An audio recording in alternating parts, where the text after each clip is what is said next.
From our studios at historic Arnold's Park Amusement Park, it's Okoboji Broadcast with Jeff Thee. Welcome to Okoboji Broadcast, everybody. I'm Jeff Thee. We are with today from Iowa State University Extension Office. We have Renee Sweers, who is with Nutrition and Wellness Field Specialist there at the Iowa State Extension. And Renee, first of all, welcome. Thank you for being with me. Thank you, Jeff. You know, I just checked the temp. It is, as we do this, it is 8 degrees below zero. And I'm going to start with saying something really intelligent sounding like, gosh, what a great time to plant the garden. It is, isn't it? Gardeners are always poring over the garden catalogs this time of the year and dreaming. Yeah, well, it makes more sense to be planning it now than it does to be working it now. So, but Yes. but you've got some programs coming up there, and they're free and virtual at Iowa State Extension, and it has everything to do with garden planting season, and something that is near and dear to a lot of people's hearts, and that's the art of preserves. Yes, and you know, we call our entire packet of resources in this area, we call it Preserve the Taste of Summer. And so that's kind of fitting, isn't it, to what you were talking about with it being, you know, so darn cold in Iowa right now. But when you do preserve from that summer produce, it really is kind of like preserving a taste of summer. Oh. So we at Iowa State Extension are very committed to helping people learn how to do this correctly.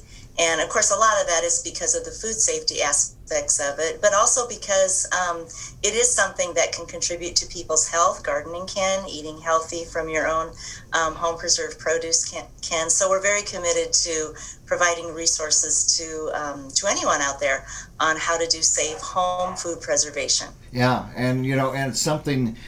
Before we got going, we were talking about my growing up on a farm, and we absolutely preserved everything. Everything got canned, and you know, yesterday was the Super Bowl, and we know there was people that were bringing out salsa from tomatoes they raised last summer. And it's one of those where decades ago it was a matter of economics, that you needed it to survive. You had a family to feed, and now it's kind of like, you know, my grandma did this. This is cool. I love doing this, raising a garden and canning the preserves. So here's an opportunity to learn more about it, and maybe a chance to do it a little more safely too. Right. I mean, you know, I also, you know, grew up on a farm, and my grandmother, you know, preserved everything. And I made chili for the Super Bowl yesterday, and it was wonderful to be putting in the tomatoes that I had canned from last summer. But we do want to be sure that people are aware of following the most up-to-date recommendations based on science. And so, I mean, there is a possibility that might be different than the way Grandma did it. Not 100% different, but a little bit different. Well, sure. And, you know, we get smarter as time goes on, and you can have a marriage between the way Grandma did it and maybe a couple extra steps to make sure that who's ever enjoying your preserves are going to continue to be healthy, you know. So, Right. Great information being put out there. So let's talk about the different virtual seminars you're putting on. Okay, so we are offering something that we call Preserve the Taste of Summer 101. And what that is, Jeff, it's an hour-long virtual presentation, as you mentioned. We make it very interactive, so people aren't just sitting there and listening. But we call it 101 because what we do is we give an overview of the three main food preservation techniques that people can use at home. So we have canning, freezing, and dehydrating.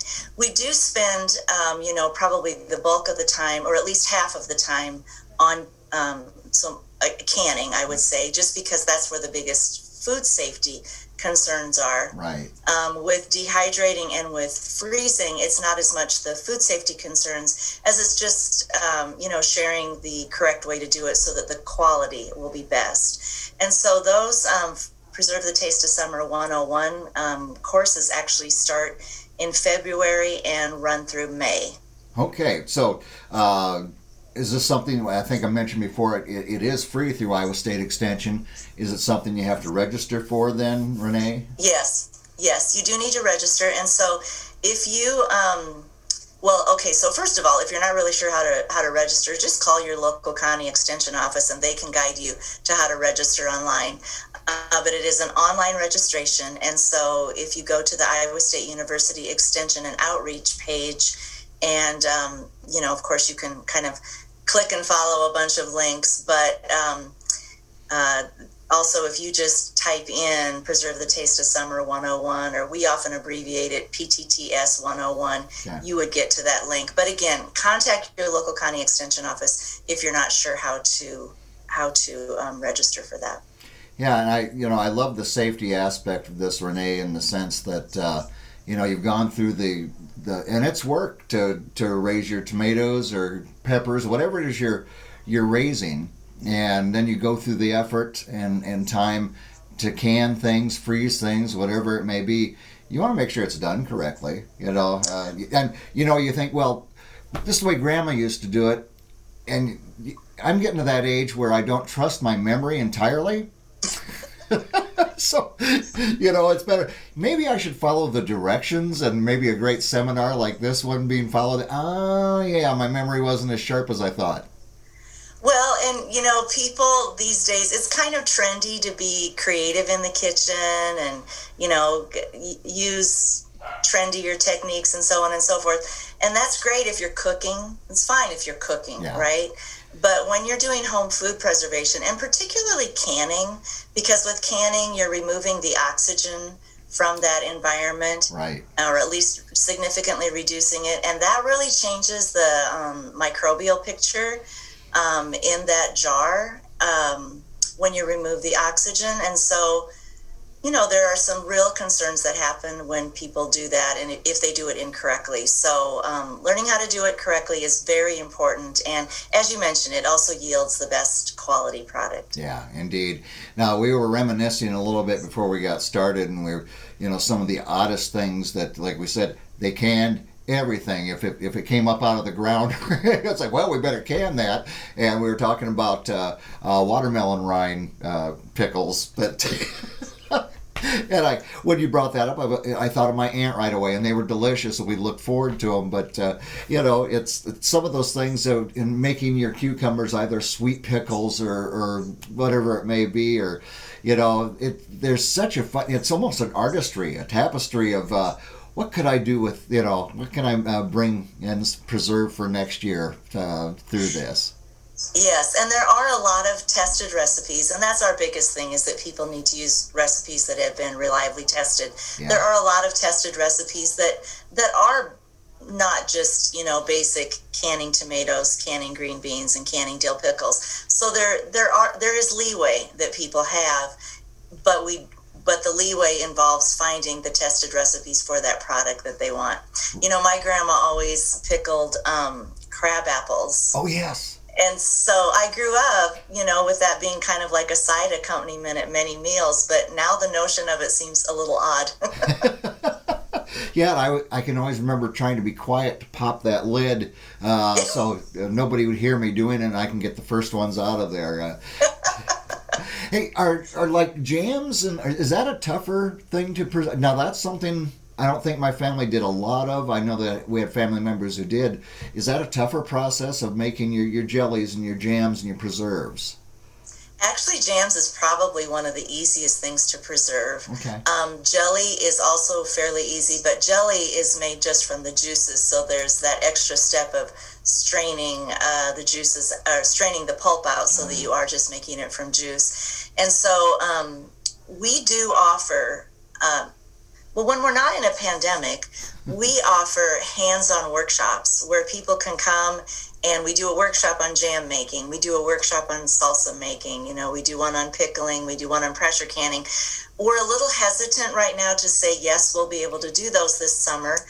But so one thing that we're starting off with, we know we can do this, right? We are offering two, again, they're just going to be 1 hour virtual sessions. Right. One is on jam making, and the other one is on salsa making. And we did this last fall, Jeff. We did one on canning or preserving tomatoes, and we did one on preserving apples. Awesome. And so people really enjoyed that. And again, no, it's not a hands-on experience, but we incorporate videos and other things so that people we hope to the best of our ability are getting a good picture of how to do that. But jam making is actually fun. It's not quite as time consuming. Okay. The processing time of the jam is quite a bit less than when you're doing vegetables or other fruits. So it's a great way to start. If you haven't done any food preservation, making jams or jellies is a great way to start. Oh man, it all sounds so good, and we can register through the Iowa State Extension Office, and it's so great you guys put on programs like this. First of all, it's fun, it's very educational, and it's also just kind of a neat thing to do. So appreciate all the efforts that go in, and now my day is going to be filled with what was down in the cellar that I would go get jars of. I wish I could just hand you a jar of my homemade strawberry jam through this computer. Well, I can't be that far away. I'll drive there, Renee. So. Hey, thank you for your time, and this is a great program. So it starts on February... next week? February 16th 16th is the first Preserve the Taste of Summer. Okay. And then the jam sessions are in April and May. And again, we're offering them 2 different times, but they're just a 1 hour session free. And the salsa making sessions are in May and June. So you can go to your local county extension website or just give them a call if you are trying to figure out how to register for those. All right, very good. Renee, I appreciate you taking time with me and on this cold day making it seem a little warmer, talking about preserves and jams and salsa and all that. Thank you, Jeff. Absolutely. Our guest has been Renee Sweers, a nutrition and wellness field specialist for Iowa State University Extension Office. Go State. We thank Renee for being here with us. We thank you for watching us right here on Okoboji Broadcast. Okoboji Broadcast from the studios at historic Arnold's Park Amusement Park is brought to you by the Scott Troutman State Farm Agency in Spirit Lake, Pure Fishing in Spirit Lake, Last Touch Painting and Cleaning providing interior, exterior, house painting and professional cleaning services in Spirit Lake, Quest Wealth Management, a financial advisory practice of Ameriprise Financial Services, advisor Jan Spielman, AJ Spielman, and Erica Wachholz. Ducky's Marine and Motorsports Repair in Spirit Lake. Bank Midwest, dream big, plan wisely, live well. Lakes Regional Healthcare and Avera Partner. Attorney Bethany Brands at Brands Law Office in Spirit Lake. Ruthven Locker at the Lake, where carnivores are welcome on Hill Avenue in Spirit Lake. Beck Engineering in Spirit Lake. Be Radiant Laser Skin Studio in the Okoboji Plaza in Okoboji. The YMCA of the Okobojis is the Bedell Family YMCA, building strong families and strong communities.